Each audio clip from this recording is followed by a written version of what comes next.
ఇందిరమ్మ జీవిత బీమా లాంటి పథకం దేశంలో ఎక్కడా లేదని సీఎం రేవంత్ రెడ్డి తెలిపారు.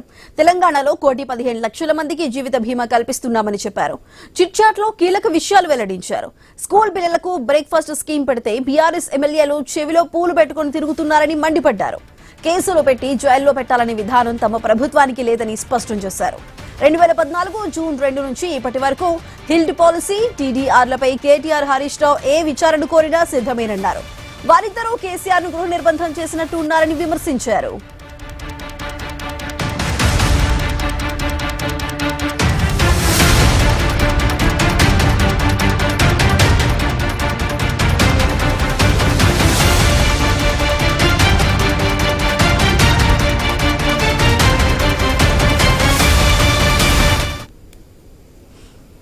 ఇందిరమ్మ జీవిత బీమా లాంటి పథకం దేశంలో ఎక్కడా లేదంటూ సీఎం రేవంత్ రెడ్డి తెలిపారు. తెలంగాణలో 1,15,00,000 మందికి జీవిత బీమా కల్పిస్తున్నామని చెప్పారు. అయితే చిట్చాట్లో కీలక విషయాలను వెల్లడించారు సీఎం రేవంత్. స్కూల్ పిల్లలకు బ్రేక్ఫాస్ట్ స్కీమ్ పెడితే బీఆర్ఎస్ ఎమ్మెల్యేలు చెవిలో పూలు పెట్టుకుని తిరుగుతున్నారని మండిపడ్డారు. కేసులు పెట్టి జైల్లో పెట్టాలనే విధానం తమ ప్రభుత్వానికి లేదని స్పష్టం చేశారు. 2014 జూన్ 2 నుంచి ఇప్పటి వరకు హిల్డ్ పాలసీ, టీడీఆర్లపై కేటీఆర్, హరీష్ రావు ఏ విచారణ కోరినా సిద్ధమేనన్నారు. వారిద్దరూ కేసీఆర్ ను గృహ నిర్బంధం చేసినట్టు ఉన్నారని విమర్శించారు.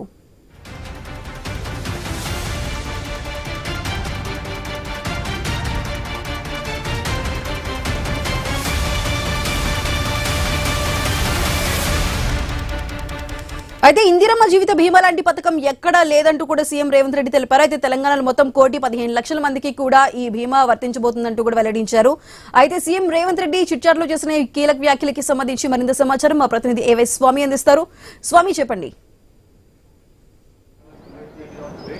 సుధా, ముఖ్యమంత్రి రేవంత్ రెడ్డి కొద్దిసేపటి క్రితం మీడియాతో చిట్చాడు. ఇందులో ప్రధానంగా వివిధ అంశాలకు సంబంధించి ఆయన ప్రస్తావించారు. బడ్జెట్ ప్రవేశపెట్టిన కాసేపటి తర్వాత ఆయన వచ్చి మీడియా ప్రతినిధులతో ఆయన చేసినటువంటి ఈ చిట్చాట్లో ప్రధానంగా వివిధ అంశాలను ప్రస్తావించారు. ఒకవైపు ఈ ప్రభుత్వంలో ఆయన ఎడ్యుకేషన్ మినిస్టర్గా ఆయన వచ్చిన తర్వాత తీసుకున్నటువంటి న్యూ ఎడ్యుకేషన్ పాలసీలో భాగంగా ఫస్ట్ నుంచి ఇంటర్ వరకు ఒకే బోర్డు తరహాలో తీసుకువస్తాము. ఒకవైపు ఇప్పుడు సిబిఎస్ఈ బోర్డు ఏ విధంగా ఉందో ఆ విధంగా తీసుకొస్తాము. ఇప్పుడు తెలంగాణలో ఎస్ఎస్సి బోర్డు, అదేవిధంగా ఇంటర్మీడియట్ బోర్డు, 2 బోర్డులతోటి కన్ఫ్యూజన్ ఉంది. న్యూ ఎడ్యుకేషన్ పాలసీలో ఒకే బోర్డు మీద తీసుకొచ్చే విధానాన్ని కూడా పరిశీలిస్తున్నారు. దానితో పాటు మరోవైపు విద్యార్థులకు మధ్యాహ్న భోజన పథకంతో పాటు ఇటు ఉదయం ఇప్పటికే అమలవుతున్నటువంటి ఇంటర్మీడియట్ విద్యార్థులకు కావచ్చు మధ్యాహ్న భోజన పథకం, మరోవైపు స్కూల్ ఎడ్యుకేషన్లో ఉన్నటువంటి విద్యార్థులందరూ కూడా ఉదయం టిఫిన్ బ్రేక్ఫాస్ట్ పథకాన్ని కూడా తీసుకొస్తున్నామని చెప్పేసి ఆయన స్పష్టం చేశారు.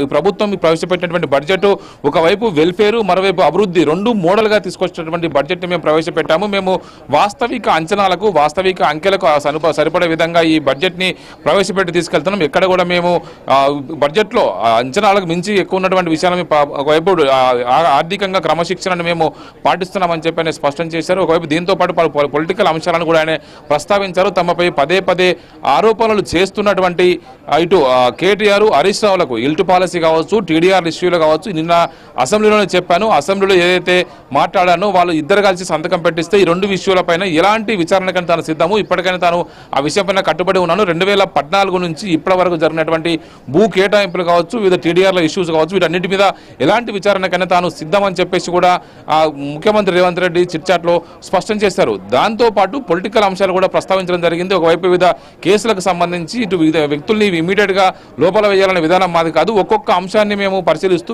దానికి సంబంధించినటువంటి అధికారులు ఏదైతే ఇన్వెస్టిగేషన్ కొనసాగుతున్నాయో యథావిధిగా అవి చట్టబద్ధంగా కొనసాగుతాయి. ఆ చట్టబద్ధంగానే వారికి సంబంధించిన విచారణ కొనసాగిస్తామని చెప్పేసి కూడా స్పష్టం చేశారు. దాంతో పాటు మరోవైపు రాష్ట్రంలో జరుగుతున్నటువంటి వివిధ అంశాలను కూడా ప్రస్తావించారు. ఇటు పొలిటికల్ గా ఇటు కేసీఆర్ పదే అసెంబ్లీకి రాకపోవడం విషయం సంబంధించి ఆయన ప్రస్తావించినటువంటి రేవంత్ రెడ్డి ఇందులో ఆయన సంబంధించిన గృహ నిర్బంధం చేసినట్టు ఉన్నారని చెప్పేసి వ్యంగ్యంగా వారి కుటుంబ సభ్యులపైన ఆయన ఒకవైపు ఆరోపణలు చేయడం జరిగింది. ఇప్పటికైనా ఆయన అసెంబ్లీకి వచ్చి మాట్లాడితే బాగుంటుంది. ఆయనకు ఉందాకు ఎలాంటి భంగం కలిగించకుండా మేము ఆయనకు గౌరవం ఇస్తాము. ఆయన వచ్చి ఆ విలువైన సలహాలు సూచనలు ప్రభుత్వానికి ఇస్తే మంచిగా ఉంటుందని చెప్పేసి కూడా ఆయన భావించారు.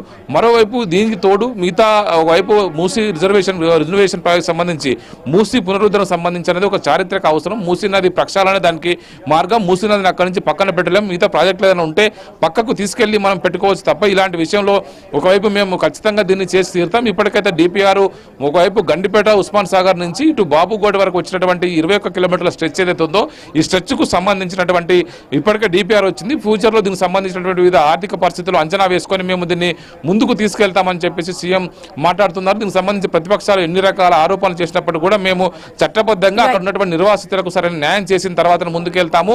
గాంధీ మనవడు కూడా ఇది మేము చేసినటువంటి వ్యాఖ్యల విషయంలో గాంధీ మనవడు పెద్ద ఆయన కూడా దేశంలో ఒక పౌరుడు, ఆయనను కూడా కొద్దిమంది తప్పుదారి పట్టించారు. మేము మూసికి సంబంధించి మూసి గర్భంలో 100 మీటర్లు పక్కన 50 మీటర్లు 200 మీటర్ల సంబంధించినటువంటి తీసుకొని 100 మీటర్లు మూసి గర్భంలో తీసుకుంటాము.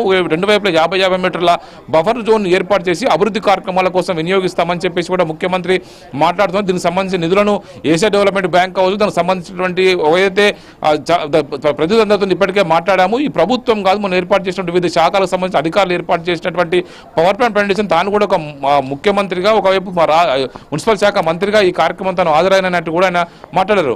మరోవైపు రాష్ట్రంలో అప్పుల విషయం ప్రస్తావిస్తే ఇప్పటికే మా ప్రభుత్వం వచ్చిన తర్వాత 26-27 నెలల తమ పాలనా కాలంలో 3,47,000 కోట్ల అప్పులు చేశాము. చేసిన అప్పుల్లో గత ప్రభుత్వం చేసినటువంటి అప్పులకు మిత్తిలు కట్టడం కావచ్చు, కొన్ని అప్పులను తీర్చడం లాంటి ఇష్యూ సంబంధించి 3,30,000 కోట్ల అప్పంతా కూడా మేము తీసుకొచ్చిన వాటికి మళ్ళీ కట్టాము. ఇందులో కేవలం 17,000 కోట్లు మాత్రం మిత్తి వాటికి వినియోగించాము. కాళేశ్వరం సంబంధించినటువంటి ప్రాజెక్టు విషయంలో 44,000 కోట్ల అప్పును మేము తీర్చాము. దాదాపుగా 2 లక్షల కోట్ల అప్పులను రీషెడ్యూల్ చేస్తున్నామని చెప్పేసి కేంద్ర ప్రభుత్వం రిక్వెస్ట్ పెట్టాము. కొన్ని అప్పులకు ఇప్పటికే ఒకవైపు వాటిని రీషెడ్యూల్ చేశాము. ఇందుకు సంబంధించినటువంటి విషయంలో తక్కువ వడ్డీతో మరికొంత కాలాన్ని తీసుకునే విధంగా రాష్ట్రానికి ఒక 4-5 కోట్ల ఆదాయము సమకూరే విధంగా వచ్చే రానున్న రోజుల్లో ఉండే విధంగా చూస్తామని చెప్పేసి కూడా సీఎం రేవంత్ రెడ్డి మాట్లాడారు. మొత్తానికైతే వివిధ అనేక అంశాలను ప్రస్తావించినటువంటి సీఎం రేవంత్ రెడ్డి ఒకవైపు మన ఫామ్ హౌస్ డ్రగ్స్ విషయం సంబంధించి బీజేపీ నేతలు మాట్లాడకపోవడం పట్ల ఇప్పుడు కేంద్ర మంత్రి ఒకవైపు కిషన్ రెడ్డి కావచ్చు, బండి సంజయ్ కావచ్చు, ఇటు రాష్ట్ర బీజేపీ అధ్యక్షులు ఒకవైపు రామచంద్రరావు మాట్లాడకపోవడం ఆయన తప్పుపట్టారు. బీజేపీ బీఆర్ఎస్ రానున్న రోజుల్లో వైపు అలయన్స్ పెట్టుకుంటాయా లేకపోతే ఒకరిలో ఒకరు విలీనం అవుతారో మాకు తెలియదు, కానీ ఖచ్చితంగా మేము మరోసారి అధికారంలోకి వస్తామని చెప్పేసి సీఎం రేవంత్ రెడ్డి ధీమా వ్యక్తం చేశారు. Sudha. Right Swami, thank you.